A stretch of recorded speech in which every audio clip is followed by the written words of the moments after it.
So hello everyone, Jai Hind to one and all who are present over here. Welcome to Yes Sampat Educator. So in this particular video we will discuss about everything about the banking examination. So दोस्तों आज के हम लोग video में ये जानेंगे कि कौन कौन सी ऐसी बैंकिंग एग्जामिनेशंस जो है जो आप ग्रेजुएशन के बाद अपनी एग्जामिनेशन को दे सकते हैं और अपना जो करियर है बैंकिंग सेक्टर के अंदर आसानी से बना सकते हैं, पर you have to qualify the banking examinations. Okay, so let us start with the first one. So before you going to start I want to introduce myself.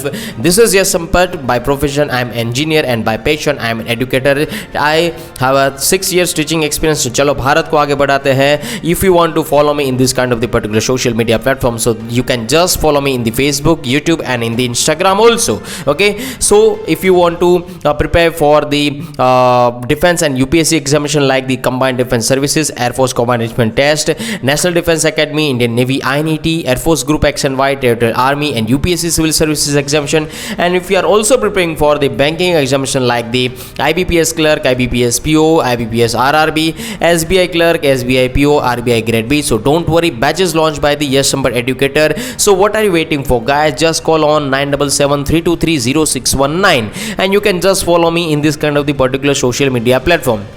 And you can also enroll in this kind of the particular courses, and online platform is available over here. Okay, so let us start with the first slide. So दोस्तों जैसे मैंने यहाँ पर कहा कि banking examinations जो है कौन कौन सी होती है उसके बारे में आज हम लोग जानेंगे. So major examinations for banking aspirant, जो भी बैंकिंग की प्रिपरेशन कर रहा है उसके लिए यहाँ पर आप लोगों को मैं बता दूँ रिजर्व बैंक ऑफ इंडिया जो है ये है, और IBPS जो है एक पर्टिकुलर बॉडी है जो यहाँ पर बैंकिंग सेक्टर के लिए जो एम्प्लॉय है वो उसकी रिक्रूटमेंट करते हैं. तो यहाँ पर उसकी एग्जामिनेशंस होती है. तो यहाँ पर IBPS जो है एक बॉडी है जो एग्जामिनेशन कंडक्ट करता है, और उसके बाद यहाँ पर आपने PSU बैंक के अंदर आप ज्वाइन हो सकते हैं, जैसे कि पंजाब नेशनल बैंक है, बैंक ऑफ इंडिया है, बैंक ऑफ बड़ौदा है, सेंट्रल बैंक ऑफ इंडिया है and many more. Is it clear? तो यहाँ पर IBPS जो है ये क्लर्क एंट्री भी निकालते हैं, ठीक है, and I want to tell you that ये ऑफिसर एंट्री भी निकालते हैं. So that is called the PO. हाँ, that is called the probationary officer. ठीक है, तो ये चीज़ आप लोगों को याद रखनी है. यहाँ पर ये लिखा गया है RBI, so that is called the reserve bank of India. If you talk about the SBI, so SBI stand for the state bank of India. SEBI, NABARD जो है ये रूरल डेवलपमेंट को डेवलप करने के लिए ये बैंक बनाई गई है, agriculture as well as the rural development के लिए. ठीक है, so that is the NABARD. And IBPS CWE, ठीक है, and IBPS RRB stands for what? Regional rural bank. ठीक है, रूरल डेवलपमेंट के लिए भी एक अलग से एक बैंक बनाई गई है, that is called the RRB, जहां पर ऑफिसर और क्लर्क की जो पोस्टिंग होती है वो गांव के इलाके में होती है, रूरल एरियाज के अंदर होती है. ठीक है, and you can also know about that LIC. ठीक है, लाइफ इंश्योरेंस कॉर्पोरेशन, तो LIC की वैकेंसीज आती है. ठीक है, LIC असिस्टेंट की वैकेंसीज आती है, उसके बारे में हम लोग आगे डिस्कस करेंगे. So in this kind of the particular video you can understand whole the things if you watch the particular whole video. अगर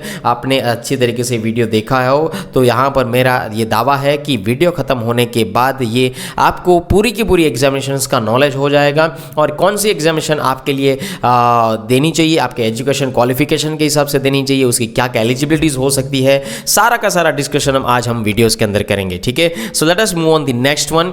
जैसे मैंने कहा था कि इस सेशन का हम लोग एक एजेंडा रखेंगे कि क्या क्या चीज़ें डिस्कस करेंगे. कि मेरे पास बहुत सारे स्टूडेंट्स आते हैं कि सर हमें बैंक की प्रिपरेशन करनी है, but how we will approach. ठीक है, हम बैंक की एग्जामिनेशन का अप्रोच किस तरीके से कर सकते हैं, ये उनके बारे में पता नहीं होता, उसको नॉलेज नहीं होता. ठीक है, तो यहाँ पर मेरा यही काम था कि बच्चों तक यहाँ पर ये चीज़ों के वो अवेयर करवाया जाए कि आफ्टर द ग्रेजुएशन कौन कौन सी एग्जामिनेशन वो दे सकते हैं. ठीक है, तो आज के सेशन के अंदर हम eligibility criteria, vacancies, cut off marks, exam faces के बारे में, सैलरी स्ट्रक्चर के बारे में, और किस तरीके से वो प्रिपेयर कर सकते हैं उसके बारे में हम लोग डिस्कस करेंगे. ठीक है, so let us discuss the one by one. So अगर मैं बात करूँ स्टेट बैंक ऑफ इंडिया के बारे में, तो स्टेट बैंक ऑफ इंडिया जो है प्रोबेशनरी ऑफिसर यानी कि ऑफिसर एंट्री और क्लर्क की एंट्रीज निकालते हैं. उसकी एलिजिबिलिटी है PO की है 21 to 30 ईयर्स, ग्रेजुएशन मिनिमम होना चाहिए. उसके 3 फेजेस है, जैसे 3 to 4 फेजेस है, जैसे कि prelims examination, mains examination, group discussion, interview. ठीक है, यहाँ पर हर साल जो है 2000 से 2500 की यहाँ पर वैकेंसी निकलती है, पर ये आंकड़ा जो है हर बार वेरी होता है as per this particular organisation. ठीक है, वैकेंसीज जो है हर बार वेरी होती है और उसका जो एग्जामिनेशन का सेंटर होता है ऑल ओवर इंडिया के अंदर होता है। यहाँ पर उसकी जो मिनिमम सैलरी है 60,000 प्लस सैलरी होती है, पर अभी भी यहाँ पर SBI जो है इसको चेंज करने की बात कर रहा है, change in the sense of the positive change of on the basis of the employ. ठीक है, एम्प्लॉय के लिए ये चीज़ पॉजिटिव करने की बात कर रहा है, यानी कि उसकी सैलरी जो है 80,000 तक सोच रहा है, ये चीज़ याद रखिएगा। ठीक है, और क्लर्क की जो यहाँ पर मैं बात करूँ तो यहाँ पर उसकी जो एज है 20 to 28 ईयर्स की है। यहाँ पर ग्रेजुएशन मिनिमम चाहिए, प्रीलिम्स है, मेंस एग्जामिनेशन है। ठीक है, और उसके बाद यहाँ पर लैंग्वेज प्रोफिशिएंसी एक टेस्ट होता है। अगर समझ लीजिए कि आप महाराष्ट्र से बिलोंग करते हैं, ठीक है, सो महाराष्ट्र से बिलोंग करते हैं तो आपको नॉलेज का ज्ञान होगा, मराठी नॉलेज का ज्ञान होगा। ठीक है, पर आप देना चाहते हैं इस एग्जामिनेशन को गुजरात के अंदर या ऐसा चाहते हैं कि मुझे जो जॉब मिले वो गुजरात के अंदर मिले। ठीक है, तो यहाँ पर आपकी जो एग्जामिनेशंस होती है या आपके 10th या 12th स्टैंडर्ड के अंदर जो भी आपके रिजल्ट होते हैं उसके अंदर आपके अंदर मराठी इंक्लूड होगा। ठीक है, हाँ या ना? ठीक है, मराठी इंक्लूड होगा। बट यहाँ पर अगर आपको जॉब गुजरात के अंदर चाहिए तो आपके सर्टिफिकेट के अंदर मराठी की जगह गुजराती होना चाहिए, जो पॉसिबल नहीं है। तो अगर आपको गुजरात में जॉब चाहिए या गुजरात के रीजन के अंदर जॉब चाहिए तो आपको एक लैंग्वेज प्रोफिशिएंसी टेस्ट देना होगा गुजराती लैंग्वेज के अंदर। ठीक है, क्योंकि you have to handle the Gujarati public at that time, अगर आप गुजरात शिफ्ट हुए तो। ठीक है, तो ये चीज़ याद रखिएगा। हाँ, तो that is a LPT। Okay, यहाँ पर हर साल उसकी वैकेंसी 8,000 से 10,000 के करीब निकलती है, पर फिर भी ये जो आंकड़ा है वो वेरी होता है। ठीक है, हाँ, आप यहाँ पर कोई भी स्टेट से इस एग्जामिनेशन को दे सकते हैं, anywhere in the state. Okay, यहाँ पर उस राज्य के अंदर कभी भी कहीं पर भी दे सकते हैं, कभी भी इन द सेंस ऑफ जब भी शेड्यूल आया है तभी। ठीक है, यहाँ पर उसकी सैलरी बताई गई है 27,000, पर अभी उसको रिवाइज कर दिया गया है 30 to 35,000 का तक सोच रहे हैं। ठीक है, ये चीज़ याद रखिएगा। आगे बात करते हैं हम लोग उसके कट ऑफ के बारे में। तो SBI PO का जो कट ऑफ निकल कर आता है 2021 का, तो उसके बारे में जनरल कैटेगरी से 94.85% 85 है, 250 मार्क्स से बिलोंग करे तो। ठीक है, तो सबसे जो कम कट ऑफ अगर मैं यहाँ पर बताऊँ, ठीक है, तो यहाँ पर SC का है 77.32, ST का है 75.01। ठीक है, उसके बाद जैसे EWS stand for what, economical weaker section, जिसके अंदर 10% जो है रिजर्वेशन दिया गया है। ठीक है, OBC का है 86.54%। तो आप जो भी एग्जामिनेशन देना चाहते हैं उसके हिसाब से सबसे पहले कट ऑफ भी देखना होता है कि आप कौन सी कैटेगरी से बिलोंग करते हैं, जनरल, SC, ST या OBC या EWS से। ठीक है, उसके हिसाब से आपको प्रिपरेशन स्टार्ट करनी चाहिए, सारे का सारा स्ट्रेटेजी बनाना चाहिए कि मुझे इतने कट ऑफ आने तक मिनिमम मुझे ये चीज़ तो चाहिए ही चाहिए और इतना मार्क्स तो मुझे चाहिए ही चाहिए। ठीक है, आगे बात करते हैं SBI PO कट ऑफ 2021 के बारे में, जिसके अंदर यहाँ पर नॉर्मलाइज 100 में से गिना गया था। ठीक है, तो जनरल कैटेगरी का 453.40, उसके बाद SC का 44.93, ST का 41.55 एंड OBC का 47.41 है, EWS का 47.94 है। ठीक है, तो ये चीज़ याद रखिएगा, यहाँ पर हैंडीकैप के लिए भी कट ऑफ दिया गया है। ठीक है, जिसका कम से कम रहता है। ठीक है, आगे बात करते हैं SBI PO cut off important factors क्या क्या है। तो जब भी ये कट ऑफ डिक्लेयर होता है तो ये किसके ऊपर डिपेंडेंट होता है कि भाई नंबर ऑफ वैकेंसीज कितनी निकली थी पहले उसी ईयर के अंदर, बाद में कितने लोगों ने या कितने कैंडिडेट ने इसको अपीयर किया है, उसके बाद यहाँ पर पेपर की डिफ़िकल्टी कितनी थी, एग्जामिनेशन की डिफ़िकल्टी लेवल कितना था। ठीक है, और ये कैंडिडेट की कैटेगरी कौन सी थी, ये जनरल से थे या OBC से थे या SC से थे या ST से थे। ठीक है, उसके हिसाब से यहाँ पर कैटेगराइज किया गया है। अगर मैं यहाँ पर SBI PO, यहाँ पर देखिए ऑफिसर एंट्री होती है ना दोस्तों। ठीक है, ऑफिसर एंट्री के अंदर यहाँ पर क्या होता है, अटेम्प्ट्स होते हैं। ठीक है, यानी कि जनरल कैटेगरी के अंदर 4 अटेम्प्ट दिए जाने चाहिए।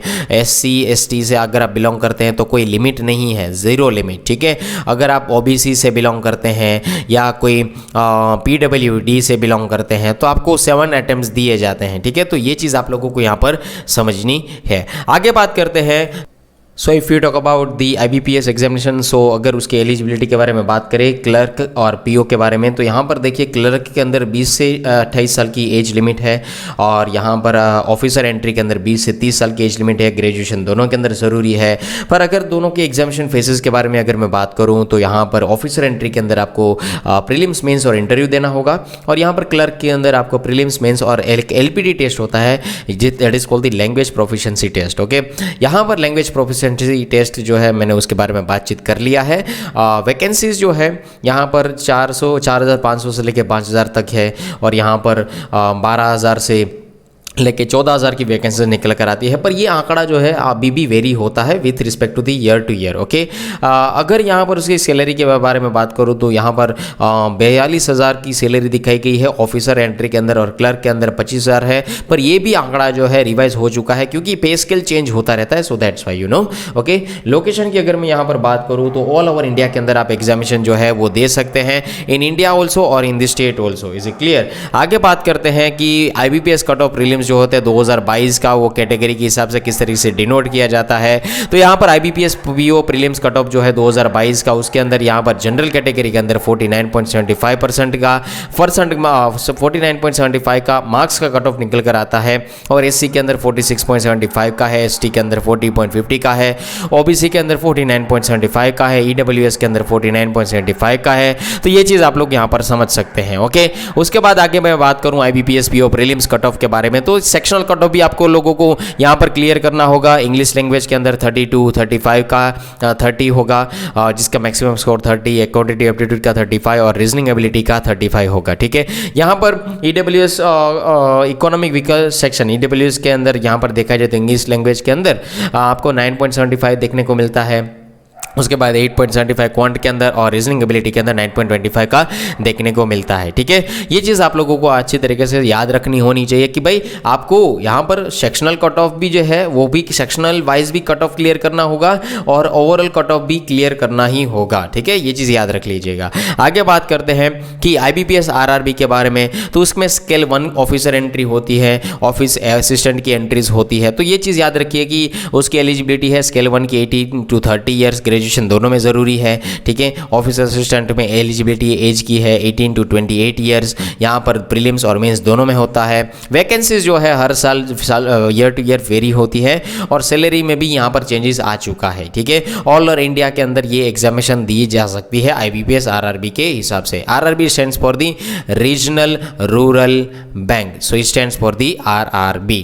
आगे मैं बात करूँ यहाँ पर LIC के बारे में, तो LIC की 2 एग्जामिनेशन आप दे सकते हैं, पहली है AAO, ठीक है, और सेकंड है असिस्टेंट, LIC असिस्टेंट। ठीक है, तो AAO की जो एलिजिबिलिटी है एज की वो 21 to 30 ईयर्स की है, यहाँ पर 18 to 13 ईयर्स की असिस्टेंट की है। दोनों में ग्रेजुएशन ज़रूरी है। यहाँ पर एग्जामिनेशन फेसिस के बारे में बात करूँ AAO के बारे में, तो यहाँ पर समझ लीजिए प्रीलिम्स मेंस और इंटरव्यू होता है, और यहाँ पर प्रीलिम्स और मेंस होता है। यहाँ पर वैकेंसीज जो है हर साल वेरी होती है, और इसकी सैलरी अच्छी खासी है, यहाँ पर 50,000 अप्रोक्सीमेटली दिखाई गई है, पर अभी भी पे स्केल के हिसाब से वो वेरी हो चुकी है, पर यानी कि इंक्रीज हो चुकी है। ठीक है, आप भारत देश के अंदर कहीं पर भी किसी भी जोनल सेक्टर के अंदर इस एग्जामिनेशन को दे सकते हैं, जहां पर उसका लोकेशन हो वहां पर, और कहीं पर भी आप पोस्टिंग मिल सकती है आपको ऑल ओवर इंडिया के अंदर। ठीक है, ये चीज़ याद रखिएगा।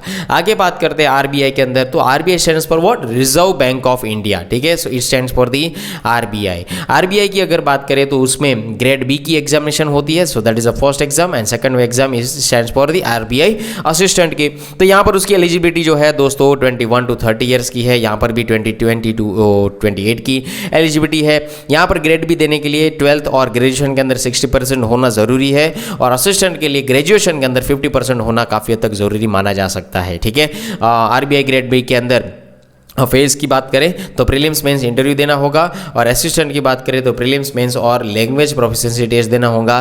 फिर से वैकेंसी जो है हर साल चेंज होती है, और सैलरी पैकेज जो है काफ़ी हद तक अच्छा माना जाता है। इसके लिए लोग जो है RBI एग्जामिनेशन को प्रेफर ज़्यादा करते हैं। ठीक है, ऑल ओवर इंडिया के अंदर ये एग्जामिनेशन आप दे सकते हैं RBI ग्रेड B की और असिस्टेंट की। असिस्टेंट की स्टेट में कहा गया है, यानी कि स्टेट में सबसे ज़्यादा रिक्रूटमेंट होती है। ठीक है, RBI असिस्टेंट की। ठीक है, तो ये चीज़ आप लोग यहाँ पर समझ सकते हैं। आगे बात करते हैं कौन कौन सी एग्जामिनेशंस आती है, जैसे कि नाबार्ड है, अदर एग्जामिनेशन है, जैसे कि नाबार्ड सेबी है, ESIC है, ग्रेड A ग्रेड B है, असिस्टेंट है और असिस्टेंट है। ठीक है, नाबार्ड के अंदर ग्रेड A की एग्जामिनेशन होती है, सेबी के अंदर भी ग्रेड A की एग्जामिनेशन होती है, और नाबार्ड के अंदर असिस्टेंट की भी एग्जामिनेशन होती है, और सेबी के अंदर भी असिस्टेंट की एग्जामिनेशंस आती है। ठीक है, तो ये चीज़ आप लोग याद रखिए, दोनों सभी का सिलेबस जो है सेम है। Maths reasoning, maths in the sense of the quantitative aptitude is a clear and English, ठीक है। और उसके बाद करंट अफेयर, जीके, जीएस, ये पूछे जाते हैं, ठीक है, प्रीलिम्स एग्जामिनेशन के अंदर।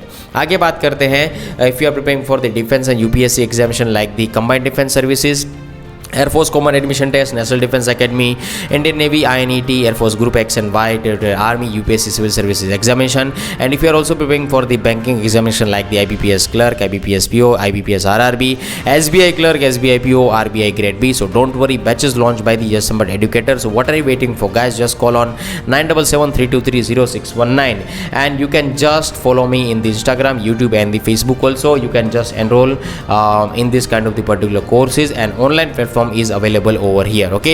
So मिलते हैं नेक्स्ट लेक्चर के दौरान और तब तक के लिए पढ़ते रहिए। जय हिंद, जय Bharat, thank you and bye bye. And I want to tell you that if you are the new family member of this particular channel, so guys please subscribe this channel in the YouTube also, and if you really enjoy this particular video, so please share this particular video with your friends, family members and colleagues who are preparing for this kind of the particular competitive examination. मिलते हैं next lecture के दौरान, तब तक के लिए पढ़ते रहिए। जय हिंद, जय Bharat, thank you, bye bye.